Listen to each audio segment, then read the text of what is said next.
Maybe.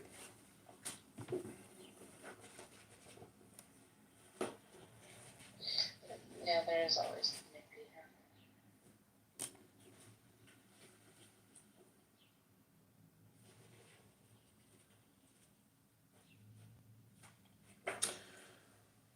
Okay. I'll read to you the Tower or War. Oh, actually, here, let's start at... Oh, no. That just keeps going. Well, art is a good one. This is called Art. This comes from the Book of Thoth, or Egyptian Terror by Aleister Crowley, the Master Therion. This card is the complement and the fulfillment of Atu 6, Gemini.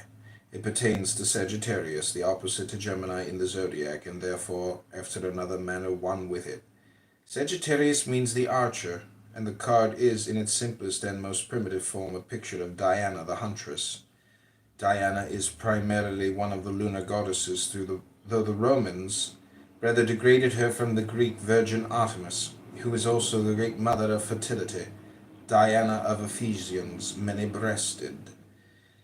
The connection between the moon and the huntress is shown by the shape of the bow, and the occult significance of Sagittarius is the arrow piercing the rainbow.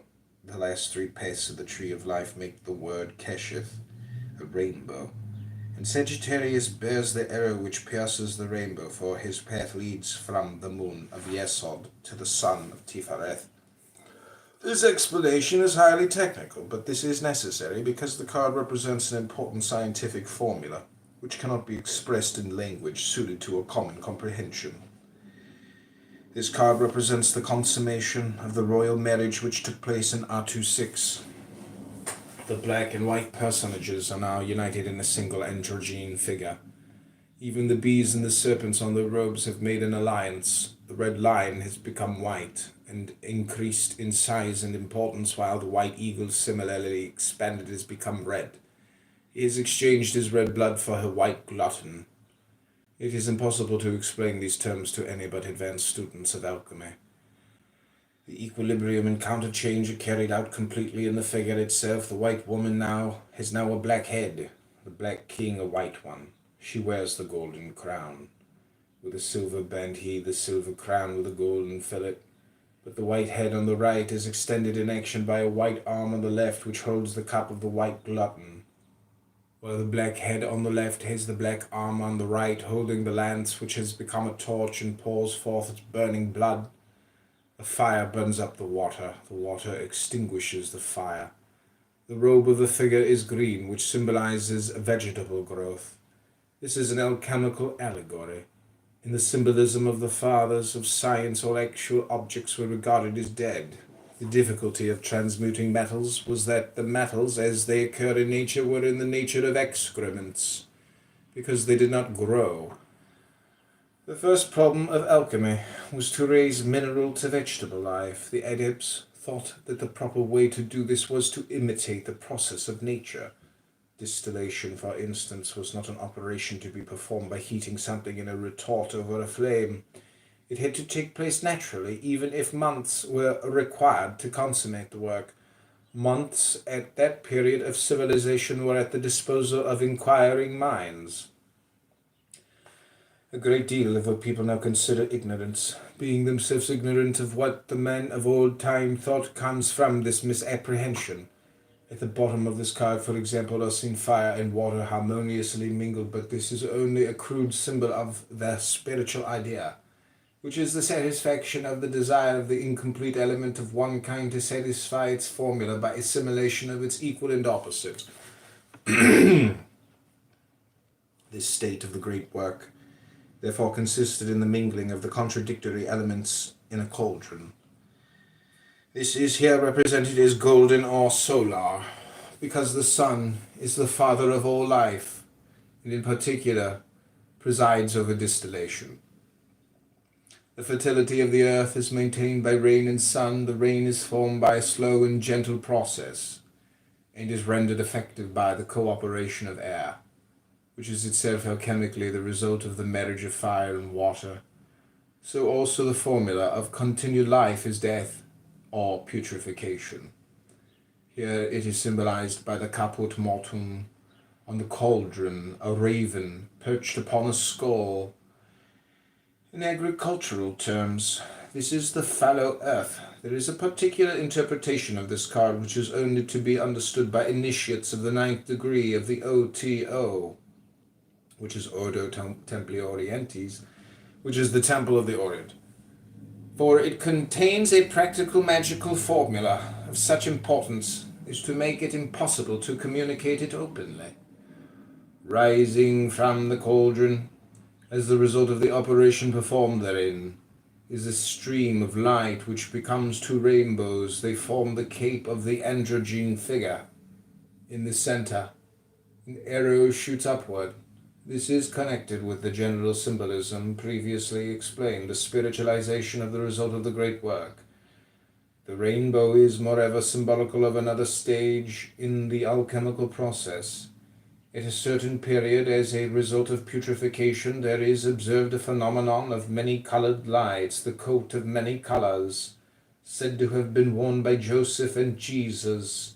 In the ancient legends refers to this. See also Atu-O, the motley of the green man, dreamer, redeemer. To sum up, the whole of this card represents the hidden content of the egg described in Atu 6. It is the same formula, but in a more advanced stage. The original duality has been completely compensated, but after birth comes growth, after growth, puberty, and after puberty, putrefaction. In this card, therefore, is foreshadowed the final stage of the great work. Behind the figure, its edges tinged with the rainbow, which has now arisen from the twin rainbows forming the cape of the figure, is a glory bearing an inscription: Visita interiora terre rectificando invenies occultum lapidum. Visit the interior parts of the earth. By rectification thou shalt find the hidden stone. Its initials make the word VITRIOL, or vitriol, the universal solvent, to be discussed later. Its value is 726, equals 6 times 11 squared, equals 33 times 22. This hidden stone is also called the universal medicine. It is sometimes described as a stone, sometimes as a powder, sometimes as a tincture. It divides again into two forms, the gold and the silver, the red and the white. But its essence is always the same, and its nature is not to be understood except by experience. It is because the alchemists were dealing with substances on the borderland of matter that they are so difficult to understand. The subject matter of chemistry and physics in modern times is what they would have called the study of dead things. For the real difference between living things and dead is, in the first instance, their behavior. The initials of the alchemical motto given above form the word vitriol. This has nothing to do with the sulfates of either hydrogen, iron, or copper, as might be supposed from modern usage. It represents a balanced combination of the three alchemical principles, sulfur, mercury, and salt. These names have no connection with substances so named by the vulgar. They have already been described in Atu 1, 3, and 4. The counsel to visit the interior of the earth is a recapitulation on a higher plane of the first formula of the work which has been the so constant theme of these essays. The important word in the injunction is the sensual word rectificando. It implies the right leading of the new living substance in the path of the true will. The stone of the philosophers, the universal medicine, is to be a talisman of use in any event, a completely elastic and completely rigid vehicle of the true will of the alchemists.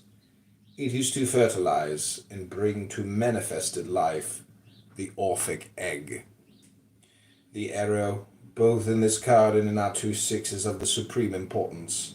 The arrow is in fact the simplest and purest glyph of Mercury, being the symbol of directed will. It is right to emphasize this fact by a quotation from the fourth ethers, lit in the vision and the voice. Okay. The next one we're going to read is the devil. And that'll be the final read. And then we'll read Zohar, and that'll be the end of it. I went over my hard stop. Oh well, whoopsie, must have been a glitch in the matrix.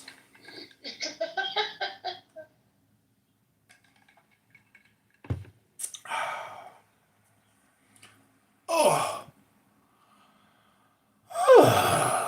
Okay, are you enjoying this this morning Clown House University? Yeah, we used to. Story time's always good. Yeah, but the information I'm transmitting, it is a lot of information. I mean, it can't just, is it like flying over your head or are you actually ingesting it? I'm ingesting it. I've heard it before, some of it. Oh, yeah, that's right. Like I said, I've heard a lot of these things. Oh, you're so full of shit. No, I'm not. I knew somebody who was into, well, they were in a special group. Actually, a couple of them. Oh, you knew a witch, huh? I knew several, yes. I see. So, I do have a book on witchcraft, and I was reading it the other day, and holy shit, like it's kind of scary. I wouldn't want to be. I'm not into that. I wouldn't want to have anything to do with those people, because Um, you know it's like they. It's basically theatrical, like performative, but at the same time, I mean, okay, I guess I would do it, but only if I organized it. You see what I'm saying? Like, I wouldn't want to join some coven of LARPers. And that's all it is, it's LARPing. I didn't, and I was offered Yeah, plenty of times. it's retarded. Okay, There's better things. well, I would do it just to do it once so I could film it, you know, and put it on YouTube. It's the only reason I would do it. It's the only reason I would do it is to publish it. Okay, this is called the Devil. This is the card. I know you can't see it, but this is the card. I know what it looks like. Well, there's a lot of This different. means new beginning. Well, we will find out. But this card is the Aleister Crowley Tarot card, done by Lady. I can't remember the woman who did all his graphic design. But you know, this is the card we'll be studying here. So take the deepest breath of the day and let's bring the devil into your soul. Ridiculous. Well, this is the thing about, you know, I'm playing the Anakin Skywalker stuff about the balancing of the power of the Force, and this is, you know, it's important to read these things and continue to try to understand them, because if you don't do a daily refresh, or at least keep up with the information, because every day is like a changing simulation, and if you don't endeavor to study these things, you will get taken advantage of. You will be hypnotized. And so this is essentially a dehypnosis, hypnosis, if that makes any sense. Yes, it does. Okay, so this is the devil. This card attributed to the letter Ayin, which means an eye, and it refers to Capricornus in the zodiac. In the dark ages of Christianity, it was completely misunderstood. Eliphas Levi studied it very deeply because of its connection with ceremonial magic, his favorite subject, and he redrew it, identifying it with Baphomet, the ass-headed idol of the Knights of the Temple. But at this time, archaeological research had not gone very far. The nature of Baphomet was not fully understood. See Atu-O above. At least he succeeded in identifying the goat portrayed upon the card with Pan. On the Tree of Life, Atu 8 and 15 are symmetrically placed. They lead from Tifereth, the human consciousness, to the spheres in which thought on the one hand and bliss on the other are developed. Between them, Atu 14 leads similarly to the sphere which formulates existence. See note on Atu 10 in arrangement. These three cards may therefore be summed up as a hieroglyph of the process by which idea manifests as form. This card represents creative energy in its most material form in the zodiac. Capricornus occupies the zenith. It is the most exalted of the signs. It is the goat, leaping with lust upon the summits of earth. The sign is ruled by Saturn, which makes for selfhood and perpetuity. In this sign, Mars is exalted, showing in its best form the fiery material energy of creation. The card represents Pan, Pangenitor, the all-begetter. It is the tree of life, as seen against a background of the exquisitely tenuous, complex, and fantastic forms of madness. The divine madness of spring already foreseen in the meditative madness of winter, for the sun turns northwards on entering this sign. The roots of the tree are made transparent in order to show the innumerable leapings of the sap. Before it stands the Himalayan goat with an eye in the center of his forehead, representing the god Pan, upon the highest and most secret mountains of the earth. His creative energy is veiled in the symbol of the wand of the chief adept, crowned with the winged globe, and the twin serpents of Horus and Osiris.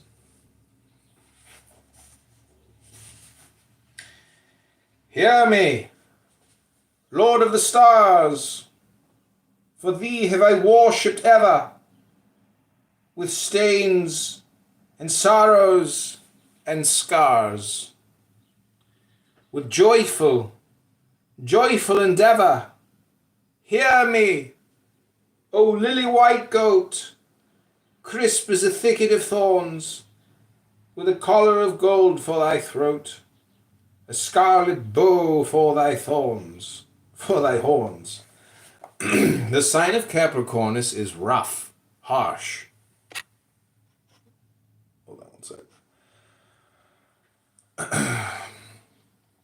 The sign of Capricornus is rough, harsh, dark, even blind. The impulse to create takes no account of reason, custom, or foresight. It is divinely unscrupulous, sublimely careless of result. Thou hast no right but to do thy will. Do that, and no other shall say nay. For pure will, unassuaged of purpose, delivered from the lust of result, is every way perfect. It is further to be remarked that the trunk of the tree pierces the heavens. About it is indicated the ring of the body of Nuith. Similarly, the shaft of the wand goes down indefinitely to the center of earth. If I lift up my head, I and my Nuit are one. If I drop down mine head and shoot forth venom, then is rapture of the earth, and I and the earth are one. The formula of this card is then the complete appreciation of all existing things. He rejoices in the rugged and the barren no less than in the smooth and the fertile. All things equally exalt him. He represents the finding of ecstasy in every phenomenon, however naturally repugnant. He transcends all limitations. He is Pan. He is all. It is important to notice some other correspondences. The three vowel consonants of the Hebrew alphabet, Aleph, Yod, Ayin. These three letters form the sacred name of God, I-A-O. These three Atu, 9, 0, and 14, thus offer a threefold explanation of the male creative energy, but this card especially represents the masculine energy at its most masculine. Saturn, the ruler, is Set, the ass-headed god of the Egyptian deserts. He is the god of the south. The name refers to all gods containing these consonants, such as Shaitan or Satan. Essential to the symbolism are the surroundings, barren places, especially high places. The cult of the mountain is an exact parallel. The Old Testament is full of attacks upon kings who celebrated worship in high places. This, although Zion itself was a mountain. This feeling persisted, even to the days of the witches' Sabbath, held, if possible, on a desolate summit. But if none were available, at least in a wild spot uncontaminated by the artfulness of men. Note that Shabbatai, the sphere of Saturn, is the Sabbath. Historically, the animus against witches pertains to the fear of the Jews, whose rites, supplanted by the Christian forms of magic, had become mysterious and terrible. Panic suggested that Christian children were stolen, sacrificed, and eaten. The belief persists to this day. In every symbol of this card, there is the allusion to the highest things and most remote. Even the horns of the goat are spiral, to represent the movement of the all-pervading energy. Zoroaster defines God as having a spiral force. Compare the more recent, if less profound, writings of Einstein. Subnote 1. Compare Saturn at one end of the seven sacred wanderers with the moon at the other, the aged man and the young girl. See the formula of Tetragrammaton.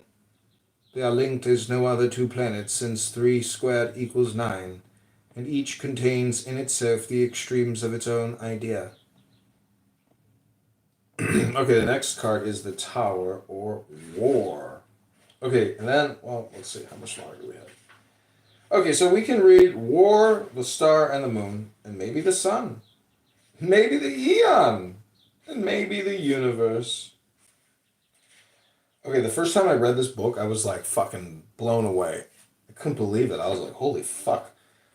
Started asking me, I was like, have you ever read the Book of Thoth by Aleister Crowley? And people were like, no, I never heard of it. And I was like talking to, professors of at a university. I was like, you never heard of this book? He's like, no. This was the weirdest guy. He was always picking through the garbage.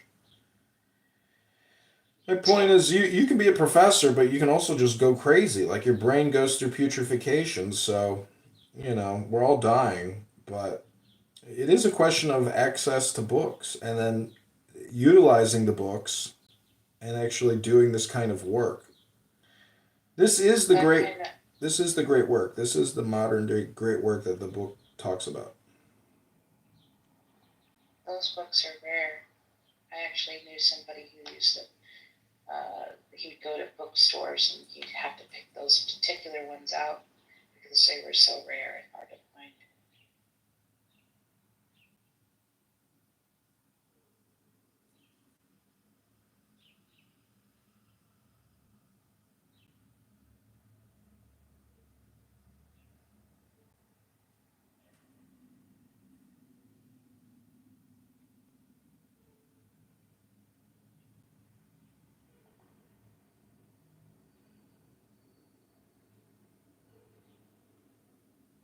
Okay, we got 14 minutes to a hard stop. Thank you for being here on my YouTube channel. Thank you for being here on Clown House. And thank you for being here on my 10 Instagrams that are filming live.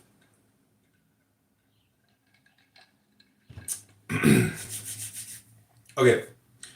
I will be right back. Just give me 2 minutes.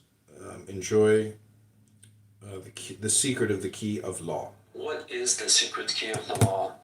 In Thelema, which is the philosophy of Aleister Crowley, the number 31 holds a hidden key to understanding the universe. Imagine uniting spiritual insight, 3, with manifesting your true self, 1. That's 31, which is a gateway to Thelema's core principle. The number 4 symbolizes stability and the material world, while 3 signifies creativity and spirituality. The secret key of the law lies within 31. It's the harmony of realizing your true will, bridging the gap between the spiritual and the material. In just 31, Thelema teaches us to find purpose by aligning our inner truth or the outer world. So discover your secret key. Subscribe for more esoteric and occult content. What is the secret key of the law? In Thelema, which is the philosophy of Aleister Crowley, the number 31 holds a hidden key to understanding the universe. Imagine uniting spiritual insight, 3, with manifesting your true self, 1. That's 31, which is a gateway to Thelema's core principle. The number 4 symbolizes stability and the material world, while 3 signifies creativity and spirituality. The secret key of the law lies within 31. It's the harmony of realizing your true will, bridging the gap between the spiritual and the material. In just 31, Thelema teaches us to find purpose by aligning our inner truth with the outer world. So discover your secret key. Subscribe for more esoteric and occult content. Not a big fan of that guy's YouTube channel, but I don't know who it is. Anyways, okay, so I'm gonna drink a little red wine, which I just did. I know it's early in the morning, but we've got work to do. It's Shabbos. Taking just a little pinch on the rocks. And we're going to read Zohar as well. And I'm going to put on my tefillin. And we're going to say Shema, Rebbeinu Shalom. Here we go. You just mix it all up.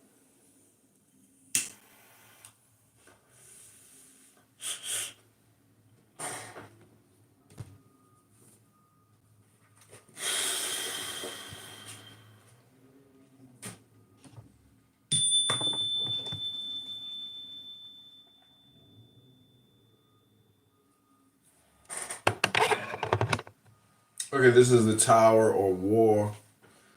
This card is attributed to the letter Peh, which means a mouth. It refers to the planet Mars. In its simplest interpretation, it refers to the manifestation of cosmic energy in its grossest form. The picture shows the destruction of existing material by fire. It may be taken as the preface to R220, the Last Judgment, the coming of a new eon. This being so, it seems to indicate the quintessential quality of the Lord of the Eon. At the bottom part of the card, therefore, is shown the destruction of the old established eon by lightning, flames, engines of war. In the right-hand corner are the jaws of Dis, belching flame at the root of the structure. Falling from the tower are broken figures of the garrison. It will be noticed that they have lost their human shape. They have become mere geometrical expressions. This suggests another and totally different interpretation of the card. To understand this, it is necessary to refer to the doctrines of yoga, especially those most widely current in southern India, where the cult of Shiva the Destroyer is paramount. Shiva is represented as dancing upon the bodies of his devotees. To understand this is not easy for most Western minds. Briefly, the doctrine is that the ultimate reality, which is perfection, is nothingness. Hence all manifestations, however glorious, however delightful, are stains. To obtain perfection, all existing things must be annihilated. The destruction of the garrison may therefore be taken to mean their emancipation from the prison of organized life, which was confining them. It was their unwisdom to cling to it. The above should make it clear that magical symbols must always be understood in a double sense, each contradictory of the other. These ideas blend naturally with the higher and deeper significance of the card. There is a direct reference to this card in the Book of the Law. In chapter 1, verse 57, the goddess Nuith speaks. Invoke me under my stars. Love is the law. Love under will. Nor let the fools mistake love, for there are love and love. There is the dove, and there is the serpent. Choose ye well.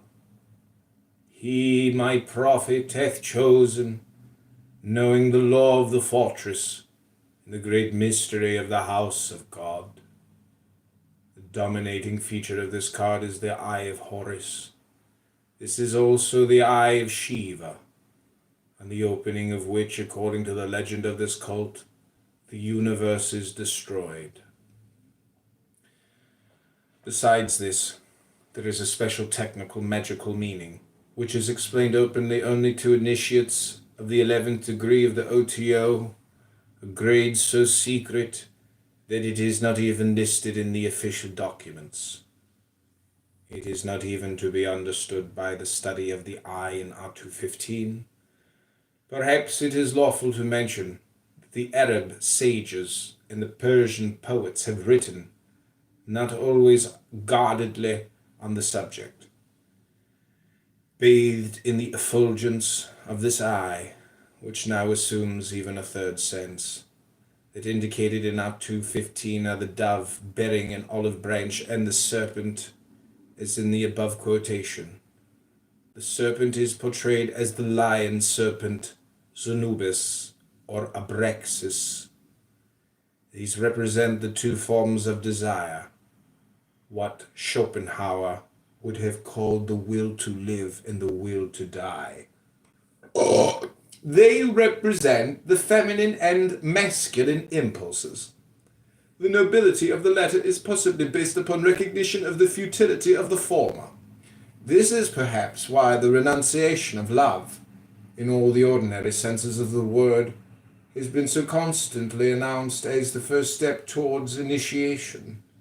This is an unnecessarily rigid view. This trump is not the only card in the pack, nor the will to live and the will to die incompatible. And this becomes clear as soon as life and death are understood. See R213 as phases of a single manifestation of energy. Okay, Aya, welcome to the room. This is Clown House University. We are reading Aleister Crowley's Book of Thoth, the Egyptian Tarot, from the Master Therion. We are now about to read the star. And we got a 6-minute heart out. Vinas laughter. Somebody wanted to shout out.